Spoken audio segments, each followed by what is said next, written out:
I want to save you, but what's keeping you in there? It's the Daemon! The Daemon pulled me in here! Save me! The Daemon!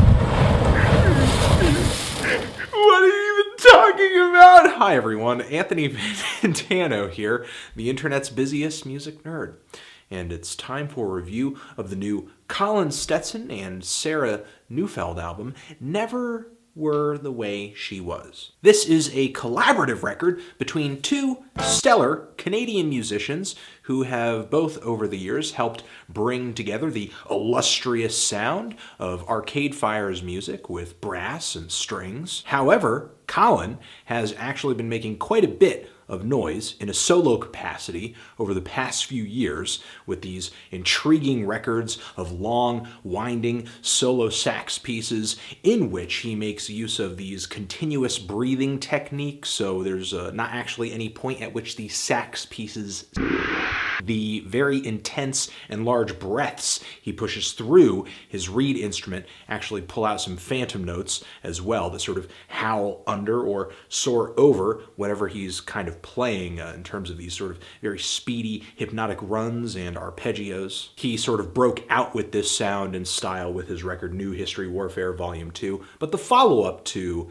that album, Volume 3, it was okay. Didn't really feel like he was bringing all that much in terms of a new approach to what he was doing on Volume 2, and there were some kind of uncomplimentary vocal appearances from Bon Iver, aka Justin Vernon. But the skill level behind this LP was still incredibly high, and Miss Sarah Neufeld has actually been putting in some effort on some solo material lately as well. The same year that Colin put out New History Warfare Volume 3, she put out the album Hero Brother, a very haunting string-based modern classical project. And now that these two are venturing into some solo projects, it seems that their creative paths are crossing again, and it's going to be pretty interesting to see how they complement one another on this album, or at least it was. Then I listened to the album, and this is my review for the album. What we're essentially getting on this LP is a series of somewhat minimal modern classical pieces fueled by repetition, hypnotic repetition, and kind of subtle progressions. If you've heard Colin Stetson's solo stuff, if you've heard Miss Neufeld's solo stuff, none of what is going on with this LP will sound all that alien to you. There are actually a few pieces here that sound like they could have made it onto one of Colin's past two albums, but with just some very faint string accompaniment, namely the opener on this LP, which admittedly for me was a bit of a mild opener for this LP, not really the change in pace I was hoping for. To kick this LP off, I was hoping just for more complex, compositionally complex, and dynamic songs, a lot like what was on Miss Neufeld's album. But Colin and Sarah don't disappoint on that front with the following tracks. The track In the Vespers actually moves through multiple musical movements after a very intense dance of sax and violin, where it seems like the two instruments are just following each other just very closely. A lot of tension building up on this song. And then there's a bit of an explosion as a result of this intensity, and the sax is kind of sent spiraling into the abyss as the violin is just kind of weeping, just crying out now that it is alone. And the song Won't Be a Thing to Become is a shorter piece on here and is kind of this lumbering, lurking, heavy bit of sax and strings. It sounds like some kind of deformed monster just limping down the hallway of an old Victorian home, maybe about to creep into the room of some unsuspecting kid and just scare them.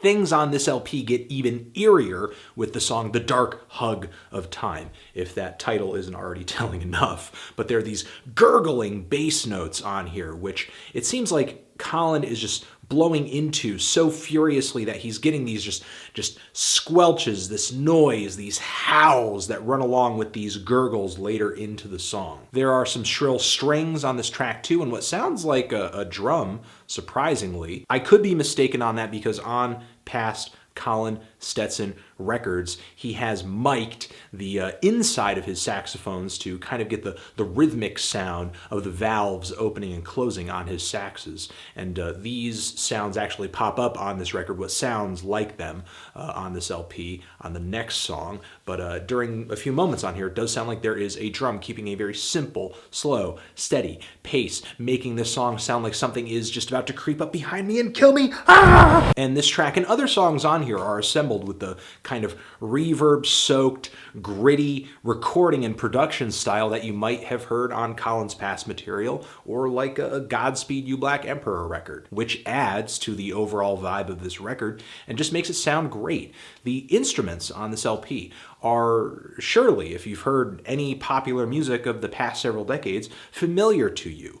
But the way Colin and Sarah play these instruments on this record, it's just so evocative. It's refreshing. There's just some weird sounds on this record. The sounds on this LP are stirring. They're apocalyptic, thick, as well as moody and kind of dreary and just pulling at the heartstrings too. Not only is this record here an entertaining instrumental album with some classical undertones, but I think it's a bit of a refreshing listen, a refreshing approach for those, specifically me, who might have found New History Warfare Volume 3 to be kind of stale for Colin. I think Colin and Sarah really pull the best out of one another on this LP, whether it be through the really great string parts of this album or the rumbling drones of the title track on this LP. Teaming up, Colin and Sarah, I think she brings the perfect amount of accompaniment and detail to what could have just been some average sax pieces for Stetson.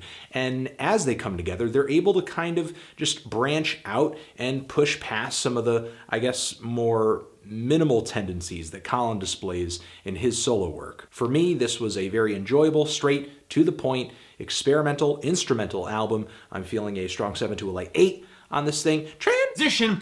What did you think of this album? Did you love it? Did you hate it? Why? And what do you think Anthony should review next?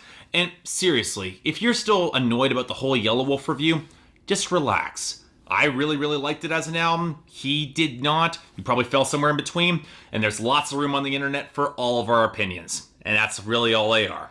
But until then, Mark Grondin, Spectrum Pulse, forever.